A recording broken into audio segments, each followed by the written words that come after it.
ito naman, nandito naman tayo sa kitchen para sa isang lutuing para sa lunch natin. Dalawang balot po ito. Chicken drumstick, yung drumstick palang tawag, hindi chicken legs.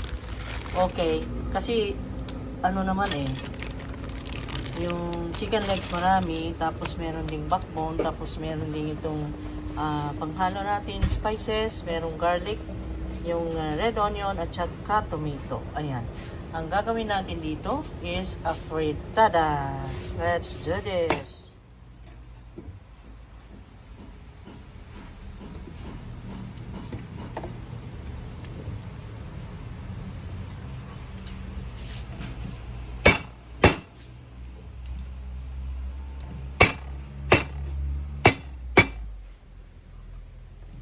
Natin na kawali. Kahit ganyan yan, ay grasyoso yan. Laging gumagawa na masasarap na ulam yan. So, konti lang na mantika. Para lang mag-isa-gisa yung ating spices. Okay? Ito yun guys. May bawang tayo. Ayan. Anong title itong chicken afritada. Chicken afritada natin ay sarap. Ang afritada kasi ay para rin mechado at para rin caldereta na may tomato sauce. Ewan, ba talaga? Bakit ba ganun? May caldereta, may mechado, may afritada. At gawin natin yung golden brown. Yan ay garlic, golden brown.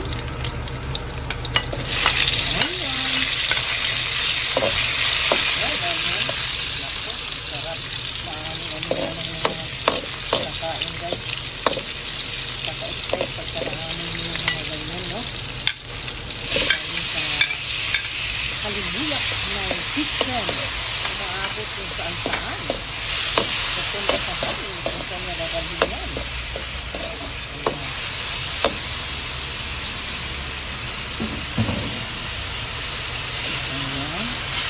This is la fritada in liquid way of cooking.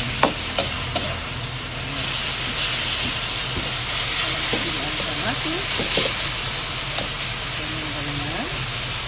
At dito ay unahin ko ganito ang way ko. Unahin ko yung carrot para sa ganun ma-extract yung tamis yung carrot. Ang aroma ng carrot. Ayan. Pati carrot ay na-apritada at sinunod naman ang ito. Yung ating patatas dahil matagal nga maluto. Okay? Baliktad, no? Yung mga gulay ang nauna ngayon kasi mas matagal maluto ang patatas kaysa yung manok. Okay? Ang mag-comment na magagaling dyan, ito po ang way ko, which is way of cooking. Okay? Ang way of cooking po ay ganyan. At nagyan ko rin siya nito. Saka kayo, bakit hindi bell pepper? Ay hindi po. Dahil yan lang ang available sa rep. Basta ang importante sa akin ay mag-amoy siyang peppery. Okay? Hindi ko lang siya biniyak kasi ayaw natin ng ayun. Okay? Ano na kakain ng anghang. Hindi lahat ng anghang. Hindi sising lang gusto dyan. Kapin lang yan lang. Okay? Okay. Sinunod na yung ating bango na.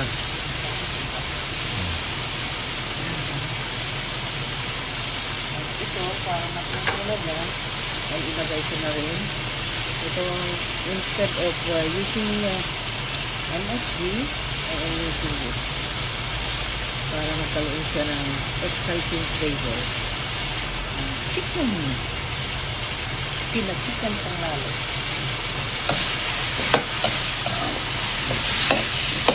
Kasi matutunaw yan dyan.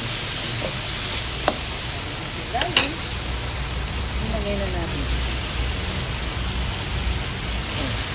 fritada. Fritada a la MJ. Tawag dito, fritada a la MJ.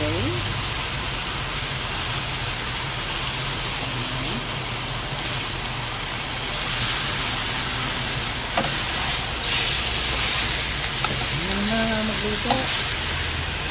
Ayan. Very simple. Very easy.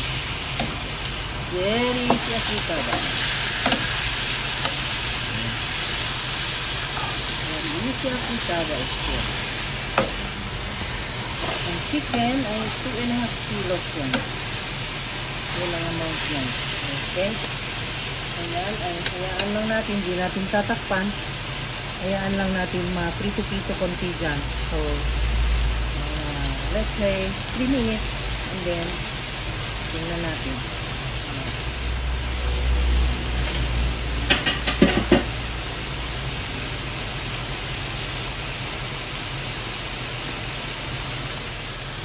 Lagyan natin ng laurel or tawag na ito is daily. Sorry guys, nadurog na yan. Yan ang last yung plastic pinaklagyan. So, pero lalasa pa rin yan. Babango pa rin yan.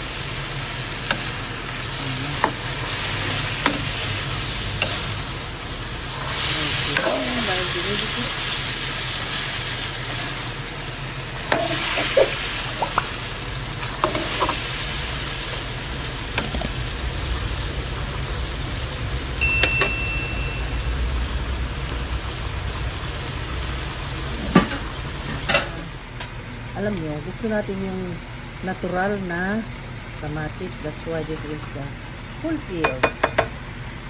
Natural na natural yan guys. Walang standard. So, isatin lang natin na ganyan. Kung gusto nyo yung blender, mas madali. Pero, gusto ko kasi may pulp bit siya. Yung magmukhang natural na kamatis talaga. Meron pa siyang naturang mga pinapiraso. Diba? Malasahan mo pa yung kamatis. Sarap. Natural talaga. Ayan. So, hintayin lang natin ito na lumambot bago natin ilagay yung kamatis.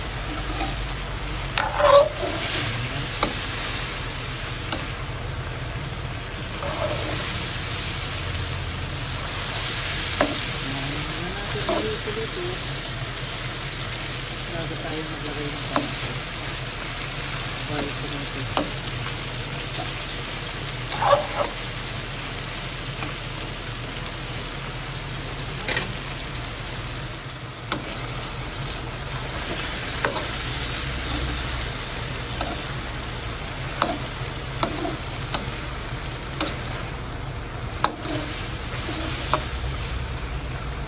Lagyan natin ang asin. 1 tablespoon of salt.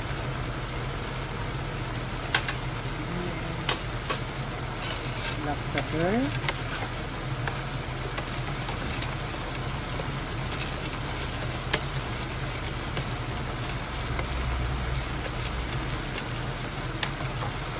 Naka-high yung fire guys ha, naka-high.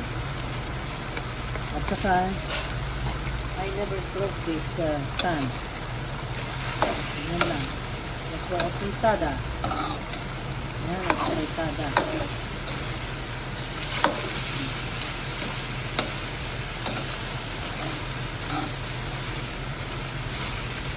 Mamaya, pagka tansya na natin na medyo malambot na yung karne, medyo maluto-luto na, ay ilagay na natin yung tomato. Okay?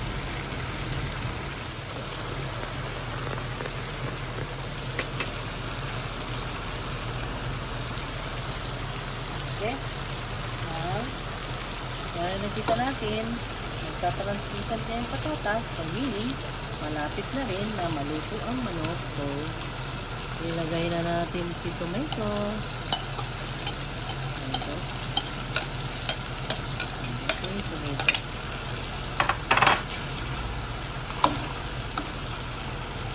Nakita nyo na medyo tuyo.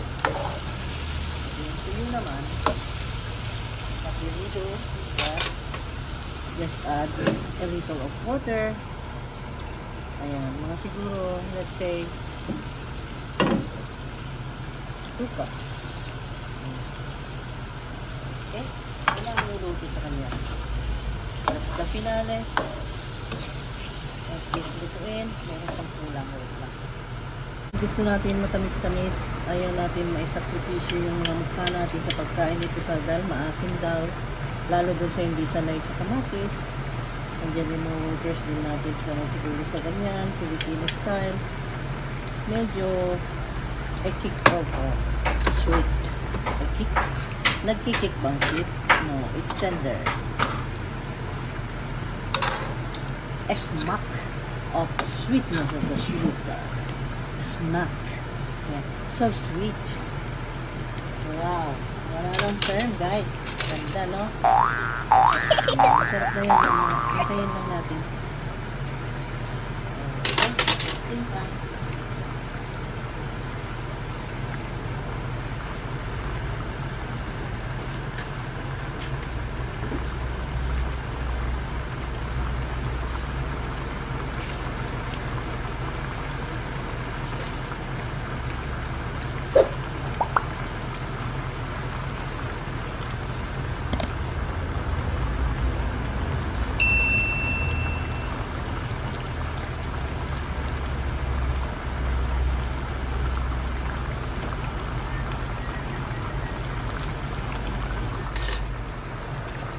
Okay, this time, dahil malapit na maluto,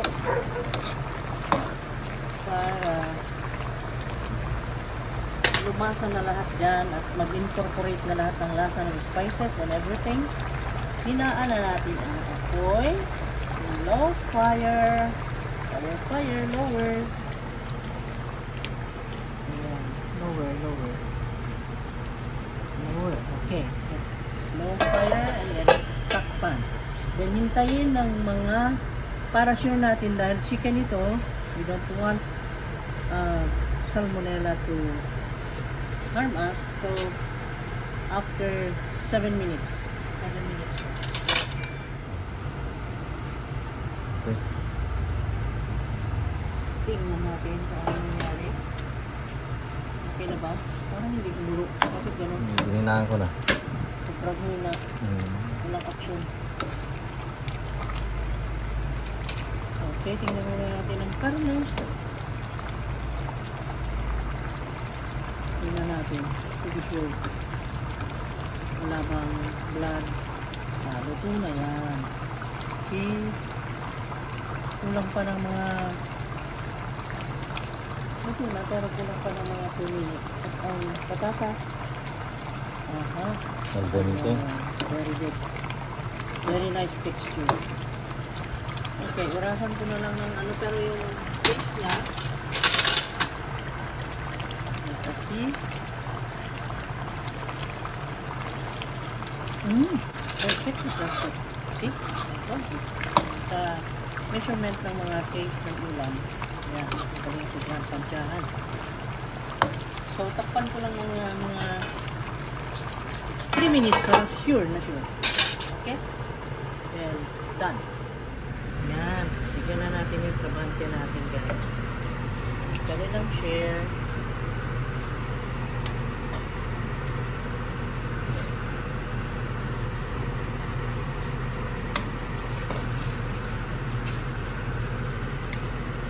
Meron din sila nito yung talong, fried talong eggplant salad.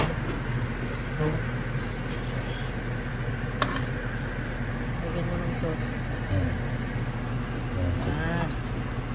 Dalawa sila. Okay na. Ha? Okay. Pag dalawang hiwa, dahil 4 sila. Tigisa rin patatas. Tapos, tira ka rin sa atin. Tigisa sila ng patatas. Ha? Ayan. Yung sa amin naman, ay ulam na yan hanggang mamayang gabi. Karote. Hanggang mamayang gabi yan, ikakasya na namin para di na magluto mamaya. Ayan. Sukatan natin ang pagkain namin para hanggang mamayang gabi ito. Okay. So, let's go. Go. Ngayon mo na yan. Ayan. Ito ang Ito ang ulam ng ating mga tramante. Yan, okay mo? Kaya Okay ko? Sarap.